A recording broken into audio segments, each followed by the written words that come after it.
দর্শক আসসালামু আলাইকুম। আমি ডাক্তার আহমেদ নাজমুল আনাম, শিশু কিশোর নবজাতক এবং শিশু হৃদরোগ বিশেষজ্ঞ ও সহযোগী অধ্যাপক বরাবরের মধ্যে আপনাদের সবাইকে স্বাগতম জানাচ্ছি। দর্শক, আমার কাছে প্রায় মা বাবারা বলেন যে স্যার আমার বাবুর উচ্চতা বৃদ্ধির জন্য কি করতে পারি? আমার বাবুর উচ্চতা মনে হয় কম আছে, হাইটটা তো বাড়ছে না। পাশের বাড়ির বাবুটা স্কুলের যখন আমি যাই দেখি সব বাচ্চারা আমার ছেলের চেয়ে লম্বা, আমার ছেলেটা পিছিয়ে আছে। তো আজকে আমি আলাপ করব আমার বাবুর হাইট বাড়ানোর জন্য আমার কিছু করার আছে কিনা। দেখুন, উচ্চতা কিন্তু অনেকাংশেই জেনেটিক্স বা জেনেটিক, অর্থাৎ আপনার ফ্যামিলির বাবা মার বা ফ্যামিলির বাবু অন্যদের গড়পড়তা হাইটের উপর নির্ভর করে, অর্থাৎ বিশেষ করে বাবা মার হাইট এর উপর নির্ভর করে। কিছু আদার্স ফ্যাক্টরও আছে। তবে আমি একটু জিনিস আপনাদের জানাতে চাই যে কোনো জাদুকরি সিরাপ বা পাউডার কিন্তু বাবুর হাইট বাড়ায় না। কোন রকম অযাচিত বেশি বারবার করে ভিটামিন ডি বা ক্যালসিয়াম খাইয়েও কোনো আলাদা সুবিধা নাই।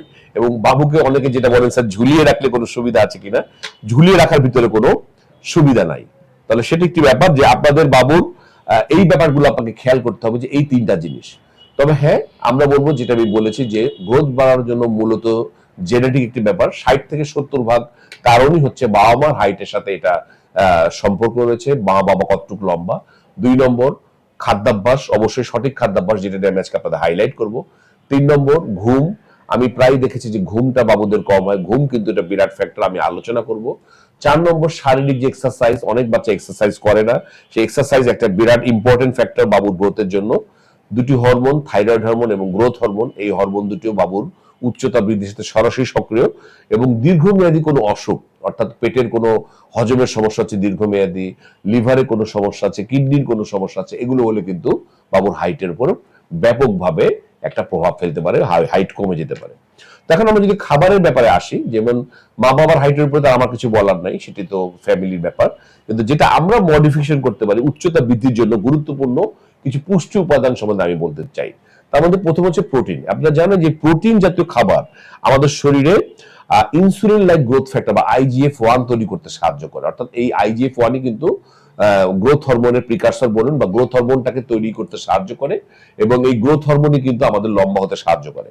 কি কি খাবার আছে প্রোটিন আমরা পর্যাপ্ত পাবো? যদি বাবুকে আপনি ডিম, দুধ, দই, মুরগির মাংস, মাছ, ডাল, ভাত, এগুলো যদি আপনি খাওয়ান, যেগুলো ঘরের খাবার, স্বাভাবিক খাবার, পর্যাপ্ত খাওয়ান, বাবু প্রোটিনের যে রেগুলার সোর্স সেটি সে পেয়ে যাবে। ক্যালসিয়াম আমাদের হাড় মজবুত করতে সাহায্য করে। কোথায় কোথায় পাবো আমরা? একই রকম দুধে পাবো, দইয়ে পাবো, পনিরে পাবো, সেগুলোতে আমরা পাবো। এবং সবুজ শাকসবজিতে প্রচুর পরিমাণে ক্যালসিয়াম আছে। ভিটামিন ডি, আমরা বললাম ভিটামিন ডি আমাদের শরীরের হাড়ের গঠনে এবং ক্যালসিয়ামের শোষণে সাহায্য করে। সূর্যের আলোতে আমরা বলবো প্রতিদিন 15 থেকে 20 মিনিট রাখার জন্য আমরা বলবো, এটা অত্যন্ত ইম্পর্টেন্ট। আমি ভিটামিন ডি পাওয়ার জন্য কখন আপনি সূর্যের আলোতে রাখবেন এই নিয়ে ভিডিও আছে, দেখে নেবেন, প্রয়োজনে ডাক্তারের পরামর্শ নেবেন। জিঙ্ক অত্যন্ত ইম্পর্টেন্ট একটি উপাদান, এবং এই জিঙ্ক কোথায় পাওয়া যায়? মাংসে পাওয়া যায়, ডিমে পাওয়া যায়, এবং যেগুলো হোল গ্রেনস, পূর্ণ শস্য যেগুলো, সেগুলোতে পাওয়া যায়। এবং ডালেও কিন্তু প্রচুর জিঙ্ক আছে। আয়রন, আমি সবসময় আয়রন নিয়ে বিভিন্ন কথা বলেছি। আয়রন স্বল্পতার জন্য কিন্তু বাবুদের হাইট বাড়তে চায় না, সুতরাং iron is very important. Iron কোথায় কোথায় পাওয়া যায়? মাংসে পাওয়া যায়, যে লিভার বা কলিজা যেটা আমরা বলি, কলিজায় পাওয়া যায়, ডিমে পাওয়া যায়, সবুজ শাকসবজিতে পাওয়া যায়, এবং খেজুরেও কিন্তু প্রচুর পরিমাণে আয়রন রয়েছে। এরপর যেটা আমরা আসবো সেটা হচ্ছে ঘুম, অত্যন্ত ইম্পর্টেন্ট। আপনারা জানেন যে ভালো একটা ঘুম যদি না হয় বাবুর, তাহলে কিন্তু এটা সমস্যা হতে পারে বাবুর।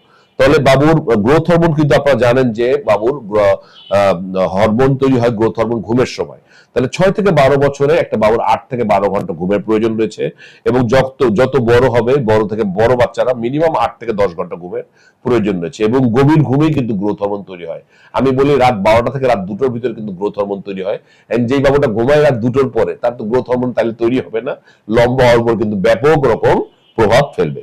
শারীরিক যে এক্সারসাইজ আমরা বলবো প্রতিদিন 30 থেকে 35 মিনিট একটু দৌড়ে ঘাম ঝরিয়ে খেলা, সক্রিয় খেলাধুলা করা, সেগুলো যদি না করে তাহলে কিন্তু বাবুর সমস্যা হতে পারে। আর সর্বোপরি আমি যেটা উচ্চতার যে মূল্যায়ন করতে হবে, আমার বাবু ছোট, ওর বাবু লম্বা, আমার বাবু সবার চেয়ে ছোট, এই ধরনের কথা বলার আগে আমাদের যে গ্রোথ চার্ট আছে, আমি আপনাদের গ্রোথ চার্ট নিয়ে একটা ভিডিও দিয়েছি, গ্রোথ চার্ট মিলিয়ে দেখতে হবে যে আমার বাবু এই গ্রোথ চার্টের কোথায় পড়ছে। আমাদের কিছু লাইন আছে, 50th সেন্টাইল, 3rd সেন্টাইল। যদি আপনার বাবু 3rd সেন্টাইলের নিচে থাকে, তাহলে বুঝতে হবে আসলেই সে পিছিয়ে আছে। তখন ডাক্তার সাহেব মিলিয়ে দেখবেন, যে আমি একটা সূত্র বলেছিলাম যে মা বাবার হাইট মিলিয়ে কিন্তু বলা সম্ভব আপনার বাবার হাইটটা কতটুকু হতে পারে।